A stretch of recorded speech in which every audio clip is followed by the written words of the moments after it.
Dragon Age: The Veilguard is a story about how BioWare was crazily split into two sides. One of those sides was the burnt-out and untrusted Dragon Age team, and the other was the Mass Effect 5 team, who took charge of the final act in The Veilguard, crafting one of the most emotional endgames in BioWare's history. And the story didn't end there. The Mass Effect team had strange closed-door meetings with EA, and even designed parts of The Veilguard's confusing marketing. In fact, the further you dig into The Veilguard's development, the clearer it becomes that Mass Effect 5's fate was first glimpsed during this chaotic time for BioWare. And those chaotic times first began back in 2017, with a few bottles of whiskey. As Jason Schreier recently reported for Bloomberg, in 2017, the Dragon Age team was hard at work on Dragon Age 4. They were fresh off the heels of Inquisition, which had won Game of the Year and outsold every other BioWare title to date. The EA executives had viewed this as a surprising win, and so had high hopes for the fourth Dragon Age title. But then, following Inquisition's 2014 success,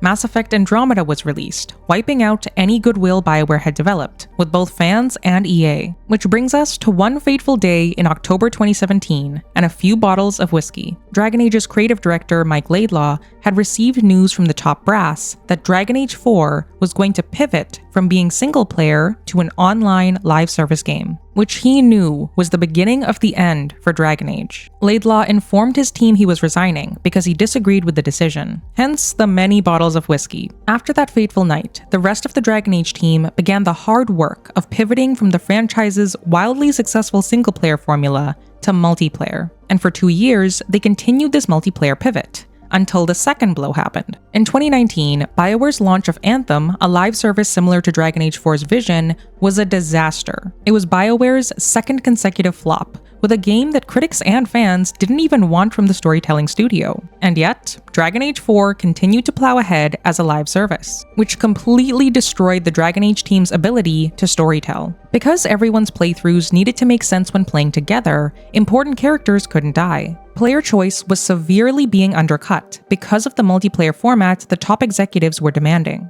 The Dragon Age that was wildly successful in 2014 was nowhere to be found in Dragon Age 4. And then, after 2 more years of development as a live service, the Dragon Age team were dealt their final blow. In the middle of the pandemic in 2021, they were told by BioWare's new head of operations, Gary McKay, that they were reverting back to single-player, and that they had a year and a half to finish the game. From 2021 to 2023, the development of the Veilguard was a chaotic disaster. Player choice went out the window because of the strict deadline the Dragon Age team had to meet. And each time the fourth title was delayed, they weren't allowed to rewrite. They just had to keep going. Except the developers had nothing left. The Dragon Age team that had survived rounds of layoffs was burnt out from creating a game that they knew was in an identity crisis. So with everything falling apart, BioWare made a final decision. They brought in the Mass Effect team to fix Dragon Age 4. And in order to fix it, this new team began doing things their way. The Mass Effect devs excluded the Dragon Age team from pivotal meetings, and overhauled parts of the Veilguard to make a more emotional finale. We'll go over exactly how they crafted that epic finale later, because how they made the Veilguard's Act 3 is definitely going to impact the next Mass Effect. Back to the BioWare chaos though, it became very clear to the Dragon Age devs that the Mass Effect team was treated differently. Former lead writer for Dragon Age, David Geider, outlined exactly how different that treatment was. Geider explained that when Mass Effect made demands in meetings with EA regarding the resources they needed, it got its way. As to why the Mass Effect team could demand more in this instance, it's likely because of the Legendary Edition's success, which Mass Effect leader Mike Gamble pitched, but I won't go into that here. With Gamble and co. getting their way though, in the final year before the Veilguard's release, BioWare was split into 2 halves. The Dragon Age half, who had no power over what happened with the game, and the Mass Effect half, who did. This is where Schreier's main report ends, but the actual story about the Veilguard was only just beginning. Because after this, the summer of 2024 had arrived. It was finally time to reveal the 4th Dragon Age game, which fans had been anticipating for 10 years. And the way it was revealed could not have gone any worse. The tone of the first reveal trailer was off, the art style was mocked, and longtime fans were starting to get really worried. Where was the dark fantasy, and the familiar characters, and basically anything they were expecting from the end of Inquisition? On a worried scale from 0 to 10, that first reveal ratcheted the fanbase up to an 11. And after this first mishap,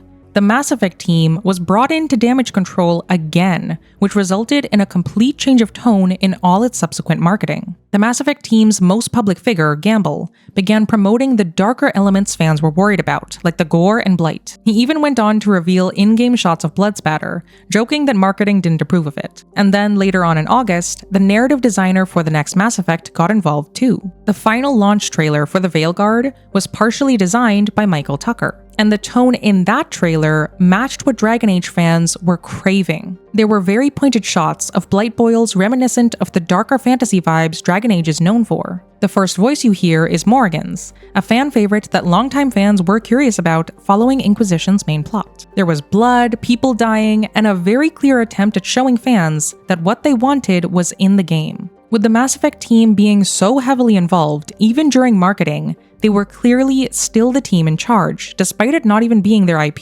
The BioWare split was continuing, with the end of the Veilguard's development starting to look like a trial run for the next Mass Effect. And when the Veilguard finally launched, the split between the first two acts and the final act the Mass Effect team worked on couldn't be more obvious. And likely, the brilliance of the Veilguard's endgame also gives us a glimpse into Mass Effect 5's storytelling around player choice. For BioWare, its most successful games have had three main components, which all center around player choice. The first component involves the player making a choice that impacts one of our primary companions, like choosing to do Tally's loyalty mission. Then, this companion choice impacts the plot, like Tally's subsequent loyalty preventing her death in the final mission. And finally, there's a ripple effect payoff in a sequel, like how Tally's loyalty positively impacts the Quarian's survival in Mass Effect 3. It's a truly brilliant formula, but unfortunately, this winning formula was thrown out the window with the first two acts of the Veilguard. Because only 3 choices were brought over from Inquisition, the Veilguard was already on its back foot. And with rushed development causing player choice to be non-existent, the Veilguard was looking like BioWare's worst flop to date. And then, Act 3 happened. The likely point that the Mass Effect team took charge of the game, and everything after that point was peak BioWare with player choice everywhere. Major Dragon Age The Veilguard spoilers are about to follow. Up until the final act, there were no real choices with the companions except for one, which pitted Nev against Lucanus. However, as soon as Act 3 hit, every companion's arc was wrapping up with deeply meaningful choices that affected the larger world. For Davrin, we decided the fate of the Griffins, and later saw a cutscene of how that choice affected the Griffins' role. As for Rook, their plot vastly improved after learning that Solus had killed Varric at the ritual site. There were instantly increased stakes of Rook clashing with Solus in Endgame, and in true BioWare flair, we eventually could choose one of 3 endings with Solus as a result. But out of the entirety of Act 3, there was one choice that was truly stunning. That choice being whether Davrin or Harding leads the distraction team, resulting in one of their unavoidable deaths. This decision perfectly mirrors the Virmire choice in Mass Effect 1. Only one companion survives. And in the aftermath of Davrin or Harding's death, Rook goes through a major crisis, which mirrored Shepard's nightmare involving the Virmire survivor in Mass Effect 3. With the huge increase in player choice, the emotionality and impact of the Veilguard's final act was one of BioWare's best, and it was the Mass Effect 5 team that crafted it. Because of their increased resources and budget, they had much more creative freedom, resulting in an incredible finale. It's a testament to how much the Dragon Age team was hindered with its broken development cycle, which destroyed any hope of meaningful player choice. With this clear split in the making of the Veilguard, though, we were able to learn extremely valuable lessons, especially around why the Veilguard's final act was likely a trial run for player choice in the next Mass Effect. Every part of the winning BioWare formula was done to perfection in Act 3. There were countless companion choices, all of which impacted the main plot or the larger world in some way. And it's these types of choices that will likely be at the heart of the next Mass Effect. Choices that directly affect our companions, just like with the iconic Virmire choice in Mass Effect 1. Choices that impact the larger world, like with the genophage cure. And especially, choices that will cause our protagonist to suffer and grow in countless ways. These types of choices are what fans are desperate for, and something the Mass Effect team has shown it can pull off. But there's a catch. The writing team of longtime Mass Effect vets who helped craft Mass Effect 2, 3, and the Veilguard's final act is no longer there. Even though their handcuffs were finally removed in the Veilguard's endgame, they were still blamed and let go. So now, the Mass Effect leaders have lost their boots-on-the-ground storytellers. They clearly have a veteran core that knows how to craft a good story, but absolutely no team to actually write it. So where does the Veilguard's chaotic wake leave BioWare? As Schreier reported, there's only a small team of a few dozen employees now working on pre-production for the next Mass Effect. And to make matters worse, EA relabeled its Edmonton HQ from a BioWare office to a hub for all EA staff. In an increasingly money-first industry, BioWare only accounts for 5% of EA's annual bookings. And of course, it doesn't matter which company it is. No studio is going to have much goodwill after 3 flops in a row. So is the fate of Mass Effect 5 doomed to be cancelled before it even enters production? Well, despite all the doom and gloom surrounding BioWare right now, I think the way the Veilguard was completed gives us reason to hope. The Mass Effect team had multiple meetings with EA that resulted in them having an increased budget and resources to pull off one of BioWare's best finales. EA trusts those developers, which is always going to be the biggest wildcard in the next Mass Effect's completion. On top of that, the Mass Effect team showed strong awareness of the Dragon Age's fanbase during its shaky marketing.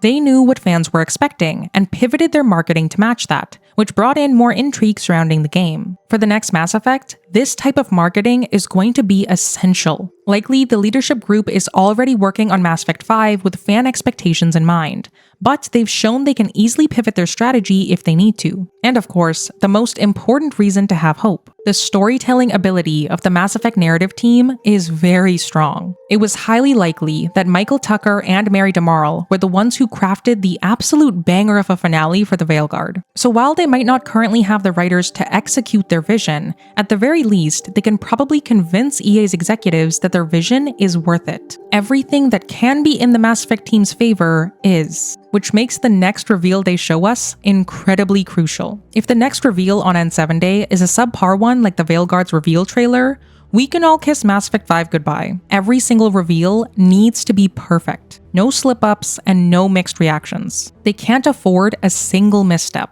But again, there is still hope. The future of Mass Effect 5 will be decided by the Mass Effect team. They will get to decide how far into production this goes, because EA is willing to listen to them for now. So as to where Mass Effect 5's fate stands, it's split into 2 sides. On one side, the glass is half full, and on the other, it's half empty. The glass half full side has all the wins the Mass Effect team pulled off for the Veilguard, and the hope the next Mass Effect teasers have brought. And the glass half empty side has the 3 flops in a row, the few employees still at BioWare, and the lack of a building name. As to which side is right, I choose to see it how Commander Shepard would. Glass half empty and half full. Shepard's practicality to know that the Reapers were coming, but the hope that somehow, some way, they would be victorious in the battle to come. So while my head knows that the next Mass Effect might get cancelled as soon as tomorrow, my heart still hopes and wants this game to get made because I love Mass Effect. The uncertainty of Mass Effect 5's future sucks, but it's also worth it because the Mass Effect universe is and always will be worth it. If you're someone that also loves Mass Effect, and especially Shepard, then watch this video next to see how the Mass Effect team might be dooming the Earth in order to bring Shepard back for one more story. See you there.